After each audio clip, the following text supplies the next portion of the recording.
Bonjour à tous et bienvenue sur la chaîne. On se retrouve aujourd'hui pour parler de The Convenant, le dernier film de Guy Ritchie qui est sorti le 23 juin 2023 sur Amazon Prime. Le film dure aux alentours des 2 heures et c'est un film dramatique et de guerre. On va pouvoir suivre le sergent John Kinley qui part en mission avec son équipe et un interprète qui s'appelle Ahmed. Ils vont se retrouver pris dans une embuscade et le sergent et l'interprète sont les deux seuls survivants. En tentant de s'échapper, le sergent va se retrouver gravement blessé et Ahmed va, au péril de sa vie, le ramener coûte que coûte à la base américaine. De retour sur le sol américain, le sergent apprend que Ahmed n'a pas pu s'exfiltrer d'Afghanistan et en danger et va donc décider de retourner sur place pour le sortir de là. J'ai énormément apprécié ce film. Alors tout au début, je ne savais pas trop quoi en penser. J'adore les films de guerre et c'est d'ailleurs ça qui m'a attiré en premier.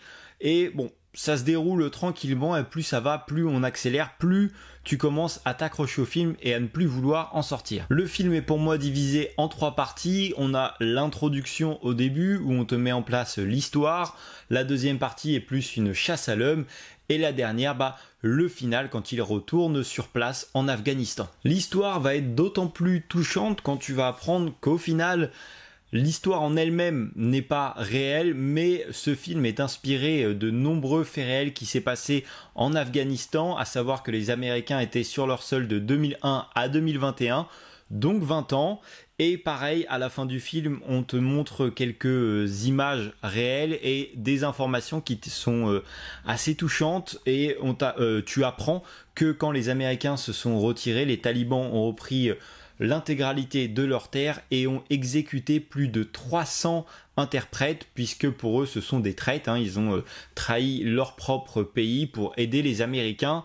Et on imagine bien, avec tous les films qu'on a vus et tout ce qu'on sait actuellement, qu'ils ne les ont pas juste exécutés comme ça. On peut, je pense, on peut pas imaginer ce qu'ils ont dû endurer. Comme je le disais, ce film est vraiment très touchant et ça va venir éclairer aussi une partie de l'histoire qui n'est pas forcément connue. Tout le monde sait que voilà, ils sont partis combattre en Afghanistan, mais très peu de monde se sont souciés de ce que sont devenus les interprètes. Au final, ils ont entre guillemets trahi leur pays pour aider les Américains. On leur a promis maintes et maintes choses et ils n'ont malheureusement pas tenu leurs promesses. Alors j'étais pas sur place, je sais pas comment ça s'est passé, etc. Mais là, on met en avant justement le boulot des interprètes, les personnes qui ont été oubliées alors qu'ils ont aidé les États-Unis. Comme je le disais, dans ce film, on a 3 paliers différents. Le premier qui dure environ, je dirais, entre 30 et 40 minutes, où on n'a pas tant d'action que ça. Alors, une petite de temps en temps, mais vraiment pas énormément.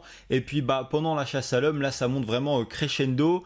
Une tension et une pression constante est mise en place. Tu ne sais jamais quand toi, en tant que spectateur, tu peux te reposer ou pas. Et ce qui a bien été mis en œuvre, parce que c'est vraiment bien réalisé, c'est que tu sens qu'ils sont à bout, ils sont fatigués, ils ne savent plus comment se cacher, il faut être sans arrêt sur ses gardes. Et même tout ça, toutes les scènes de combat et tout ça, elles sont super réalistes, c'est vraiment hyper sympa. Pour ceux qui se demandent, le titre a une vraie importance. Pareil, il est traduit à la fin du film. The Convenant, on peut le traduire de plusieurs façons, mais ça veut dire engagement, c'est un pacte, là en l'occurrence un pacte de sang. Et pareil, c'est bien mis en œuvre dans le film. Quand il rentre sur le sol américain, on le voit complètement torturé par cet homme qui, au final, on le connaissait, lui, il le connaissait si peu et a risqué toute sa vie parce que, honnêtement, quand tu regardes le film, tu vois tout ce qu'il a dû endurer. Il a risqué toute sa vie pour quelqu'un qui connaissait peu. Et lui, en retour, c'est des phrases qu'il a dit dans le film. Il est tranquillement chez lui alors que Ahmed est obligé de se cacher. Et on imagine bien ce qui peut lui arriver si les talibans mettent la main dessus. En tout cas, c'est un film de guerre que je te conseille vraiment beaucoup. J'ai adoré ce film.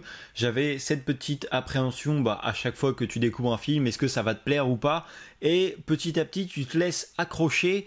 Et je trouve qu'une fois que je l'ai visionné entièrement, je trouve ce film vraiment super beau, très touchant, alors que si tu t'arrêtes en cours, tu n'auras pas le même ressenti. Ce qui est beau aussi, c'est cette comparaison à la fin entre la réalité et cette fiction. Les acteurs jouent à merveille, il y a un très beau casting dedans. Donc honnêtement, je t'invite fortement à découvrir ce film sur Amazon Prime où je crois qu'il est sorti en Blu-ray et DVD, ce qui peut ne pas être mal, mais encore une fois, bon, j'imagine que c'est Amazon qui l'a commandé directement pour sa plateforme.